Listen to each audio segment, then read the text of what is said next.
बरायफिनबाय लोगोफोर गासैखौबो जोङो दिनै सावरायलायगोन आसाम हिस्ट्रिनि भिडिअ सिरिजनि पार्ट 18 जिदाइन खोन्दो अके स' जों सावरायबाय थादों फैबाय थानाय थर्ड ग्रेड आरो फोर्थ ग्रेड आरो स्टेट लेभेलनि जायखिजाया कम्पिटिटिभ एग्जामनि थाखाय आसाम हिस्ट्रिनि कमप्लिट ए टु जेड भिडिअ सिरिज आरो बे भिडिअ सिरिजनिनो दिनै खोन्दो जिदाइन एबा पार्ट 18 जों सावरायगोन जोङो पार्ट 17 आव मुस्लिमफोरनि आसामाव गाग्लोबनायनि सोमोन्दै सावरायदोंमोन बेनिनो मोनसे फिसा रिकाप जोङो नायनि आरो नैबेखिनिखौ नोंथाङा स्क्रिनशट खालामनानै ला एबा बहियाव लिरख'नानै लायोबा साबसिन मोजां जायो नैबेखौनो जोङो थांनाय पार्ट 17 आव सावरायदोंमोन मुस्लिम इनभेडर्स इन क्रोनोलॉजी माने मुस्लिमफोरनि आसामाव फारि फारियै गाग्लोबनाय सोर सोरनि उनाव बबे मायथाइयाव आरो सोर राजानि समाव गाग्लोबदोंमोन बहुत इम्पर्टेन्ट पॉइंट गोसोआव लाखिथारनांगौ अके फार्स्ट इनभेडर फार्स्ट गाग्लोबदोंमोन मोहम्मद बिन बाख्तियार खिलजिया आं गुसुङै लिरदों ओमफ्राय बियो 1206 मायथाइयाव गाग्लोबदोंमोन आसामखौ आरो बे समाव आसामनि राजाया पृथुमोन नैथि खेबनि थाखाय गाग्लोबनो फैदोंमोन मोहम्मद नङा बियो घियासुद्दिन इबास खिलजि जानांगौ घियासुद्दिन इबास खिलजिया गाग्लोबनो फैदोंमोन 1227 मायथाइयाव बे समावबो कामरुपाव पृथुआनो राजामोन थामथि खेबनि थाखाय गाग्लोबनो फैदोंमोन आसामाव तुगरिल खाना 1257 मायथाइयाव आरो बे समाव कामरुपनि राजाया सन्ध्यामोन ओमफ्राय फोर्थ टाइमनि थाखाय आसामाव एबा कामरुपाव गाग्लोबनो फैदोंमोन सिकान्दार शाहया 1362 मायथाइयाव आरो बे समाव कामरुपनि राजाया इन्द्र नारायणमोन स' जों बेखौ थांनाय पार्ट 17 आव डिटेल्सै सावरायदों नोंथांमोना जुदि पार्ट 17 खौ नायाखैब्ला आरो गुबुन गुबुन से खोन्दोनिफ्राय जुदि दिनैसिमनि बाहागोसिम नायाखैब्ला बेखौ फारि फारि फारि नायजोबनानै लाग्रो नङाबा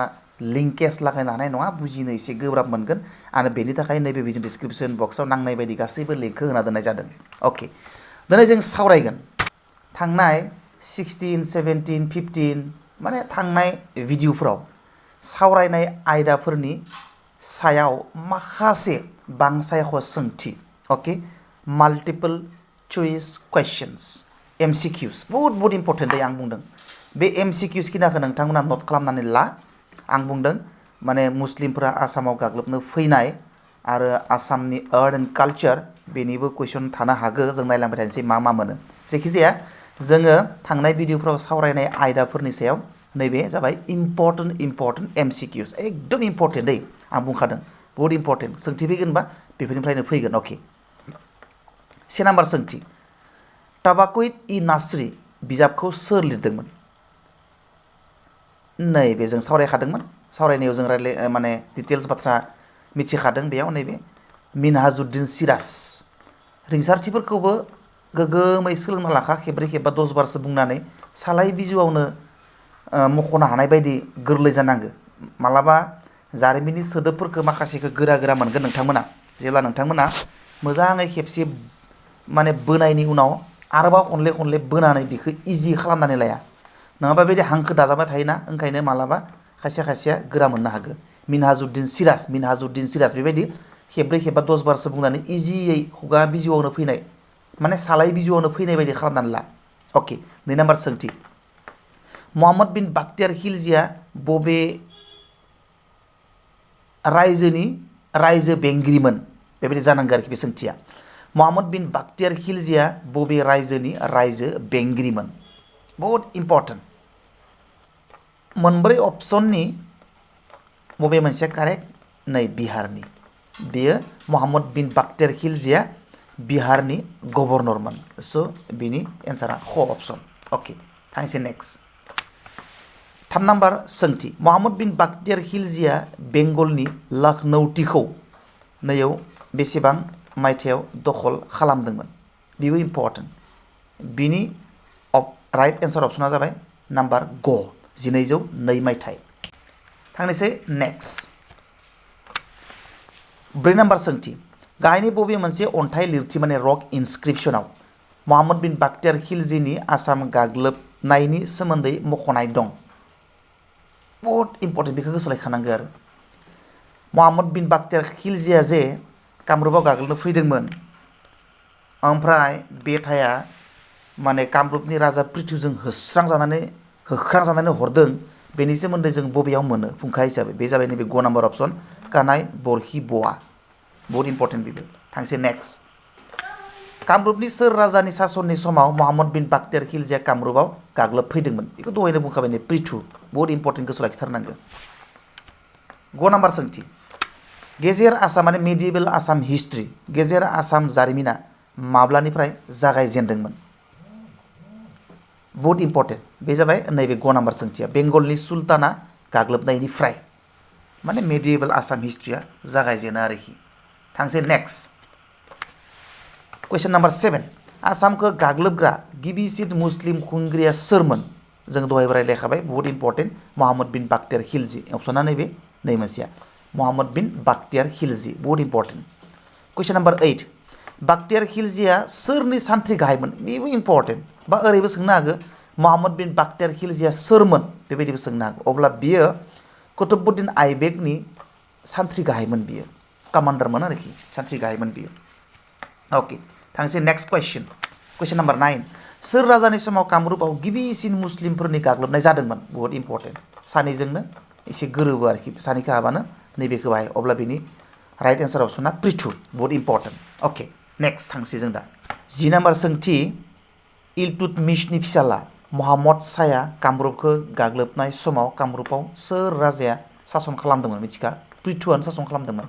आरो मोनसे बाथ्राखौ बेयाव मिथिबाव ओंखायनो एनबिआव लिरदों थारमाने इल्तुतमिशनि फिसाज्लाया महम्मद शाह आरो महम्मद शाहनि मुङानो नासिरुद्दिन जायखिजाया मोनसे थानो हागौ बेयाव लिरबावदों हि attacked Kamrup and killed Prithu and बियो कामरुपनि पृथुखौ बुथारदोंमोन आरो सन्ध्याखौ गावनि गोसो बायदि राजा फाथिदोंमोन आरोखि ओके थांनोसै नेक्स्ट नाम्बार कुइसन 11 नाम्बार कुइसन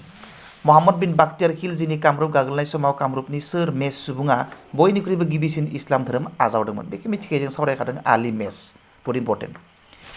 नेक्स्ट कुइसन 12 नाम्बार कुइसन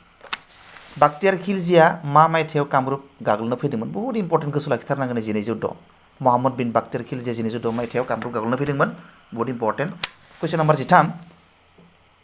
घियासुद्दिन इबास खिलजिया बबे रायजोनि रायजो बेंगिरिमोन बेयो बेंगलनि गोसोआव लाखिखा ओमफ्राय महम्मद बिन बाख्तियार खिलजिया जाबाय बिहारनिमोन ओमफ्राय नैबे सेकेन्ड गाग्लोबनो फैनाया घियासुद्दिन इबास खिलजिया जाबाय बेंगलनि गोसोआव लाखिखा 14 नाम्बार कुइसन सोर मुस्लिम दैदेनगिरिनि दैदेननायाव कामरुपआव नैथि खेबनि थाखाय मुस्लिमनि गाग्लोबनाय जादोंमोन फार्स्टआथ' महम्मद बिन बाख्तियार खिलजि नैबे ओमफ्राय सेकेन्डआ घियासुद्दिन ओमफ्राय सेकेन्डआ घियासुद्दिन इबास खिलजि माने अपसन नाम्बार ख ओके थांनोसै 15 नाम्बार कुइसन घियासुद्दिन इबास खिलजिया मा मायथाइयाव कामरुप गाग्लोबनो फैदोंमोन नैया 1227 ख नाम्बार अपसन भेरि इम्पर्टेन्ट गोसोआव लाखिथारनांगौ घियासुद्दिन इबास खिलजिया 1927 मायथाइयाव कामरुप गाग्लोबनो फैदोंमोन कुइसन नाम्बार 16 गाहायनि सोर सासे राजाया गौरेश्वर बिमुं लादोंमोन बहुत इम्पर्टेन्ट बियो इजि जों सावरायखादों बेनि एन्सार अपसना जाबाय सन्ध्या तुगलक खाना कामरुपखौ गाग्लोबनो फैदोंमोन बेसेबां मायथाइयाव 1917 मायथाइयाव इम्पर्टेन्ट बहुत इम्पर्टेन्ट गोसोआव लाखिथारनांगौ तुगलक खाना कामरुप गाग्लोबनो फैदोंमोन 1957 मायथाइयाव बहुत इम्पर्टेन्ट कुइसन नाम्बार 18 राजथावनि कामरुप नोगोरखौ कमतापुरसिम सोर सोलायदोंमोन बेबो इम्पर्टेन्ट बे जाबाय सन्ध्यायानो कुइसन नाम्बार 18 नि एन्सार अपसना सन्ध्या कुइसन नाम्बार 19 दुर्लभ नारायणआ देबिदासा बिमुंखौ गाहायनि सोरनो होदोंमोन एकदम मोजां सावरायखादों जोङो प्रिभियास भिडिअआव बिनि राइट एन्सार अपसना जाबाय कायास्था चन्डीगढ़ बहुत इम्पर्टेन्ट क नाम्बार अपसन 20 नाम्बार कुइसन गाहायनि सोर सासेया दुर्लभ नारायणनि राज आफादनि खन्थाइगिरि नङा सोर सासेया नङा होनना बुंदों दै हरिप्रभायाबो नंगौ जों मोनबोखादों राम सरस्वतीयाबो नंगौ होमबा हेमा सरस्वतीयाबो नंगौ माने बेयाव दुर्लभ नारायणनि खन्थाइगिरि नङि गैयानो खासेबो ओंखायनो बिनि एन्सार अपसना ख नाम्बार गोजौनि सासेबो नङा मोनसेबो अपसना नङा थारमाने अपसनफोरा मोनसेबो नङा 20 नाम्बार कुइसन कबिरत्न सरस्वती मुङै सोरखौ मिथिनाय जायो गोसो लाखिया बहुत इम्पर्टेन्ट राम सरस्वतीखौ बेबो माने दुर्लभ नारायणनिनो सासे कर्ट पएटमोन आरोखि स' बेखौ कबिरत्न होननानै मिथिनाय जायो 21 नाम्बार कुइसन हेन फोलेरनि हेन राजा फोलेरखौ कामरुपाव सोर गायसनदोंमोन एबा कुइसना ओरैबो जानो हागौ हेन राजा फोलेरनि गायसनगिरिया सोरमोन बहुत इम्पर्टेन्ट नीलाध्वज हेन जों सावरायखादों एकदम इजि जायो आरो सावरायखांनायनि उनाव स' जायफोरा माने आगोलनि भिडिअफोरखौ नायाखै जेब्ला जोङो लेसन सावरायो बेखौ नायाखै बिथांमोननि थाखाय गोसोआव लाखिनोबो गोरा जायो MCQ खान्था नायोबा बुजिनोबो गोरा गोसोआवबो थानो नागिरा आरोखि खिन्थु जायफोरा माने लेसन एबा आयदा सावरायनायाव दङमोन बा बे भिडिअफोरखौ नायदों बिथांमोननि थाखाय बे MCQआ बिराद गोरलै जादों आरो दा गोसोआवबो थागोन आरोखि 22 नाम्बार कुइसन गाहायनि सोर सासे हेन खुंगिरिनि समाव बेंगलनि सुल्तान आलाउद्दिन हुसैन शाहया कामरुपाव गाग्लोबनो फैदोंमोन बहुत इम्पर्टेन्ट बे जाबाय क नाम्बार अप्सन नीलाम्बर हेन नीलाम्बर हेननि समाव आलाउद्दिन हुसैन शाहया कामरुपाव गाग्लोबनो फैदोंमोन बहुत इम्पर्टेन्ट 23 कुइसन नाम्बार सोर बेंगल सुल्ताना कामरुपनि हाजोखौ गावसोरनि रायजोजों सरजाबफादोंमोन एखे गोजौनियानो बे जाबाय मा नैबे आलाउद्दिन हुसैन शाहया आलाउद्दिन हुसैन शाहयानो माने कामरुपाव गाग्लोबनो फैनानै सन्धियानि नीलाम्बरनि समाव आलाउद्दिन हुसैन शाहयानो कामरुपाव राजा नीलाम्बरनि समाव बे जोंनि कामरुपनि हाजो होननाय जायगाखौ माने नीलाम्बरखौ फेजेननानै गावसोरनि रायजोजों सरजाबदोंमोन आरो हाजोखौ आलाउद्दिन हुसैन शाहयानो ओमफ्राय 24 नाम्बार कुइसन हेन राजा फोलेरनि जोबथा राजाया सोरमोन बे नीलाम्बरानो आरोखि नीलाम्बरानो हेन राजा फोलेरनि हेन डाइनास्टिनि जोबथा राजामोन अके बेखिनियानोसै दाना गैला जोङो MCQखौ सावरायखांबाय जोंनि बेखिनि जिनिसखौ नोंथांमोना स्क्रिनशट खालामना लाजागोन बा एन्सार किखौ लिरख'नानैबो लाजागोन स' भिडिअखौ मोजां मोनदोंबा लाइक शेयार कमेन्ट खालाम आरो लोगोफोरनो हर जाहाथे बिथांमोनाबो हेल्प मोनो आरो जोङो नेक्स्ट थाबैनो गाबोन बा समफोर जोङो नेक्स्ट आसाम हिस्ट्रिनि भिडिअ सिरिजनि नेक्स्ट भिडिअखौ जोङो सावरायगोन स' फिन लोगो मोननाय मिजिं दिनै बेखिनियाव दोनथ'नोसै बाय बाय सि इउ नेक्स्ट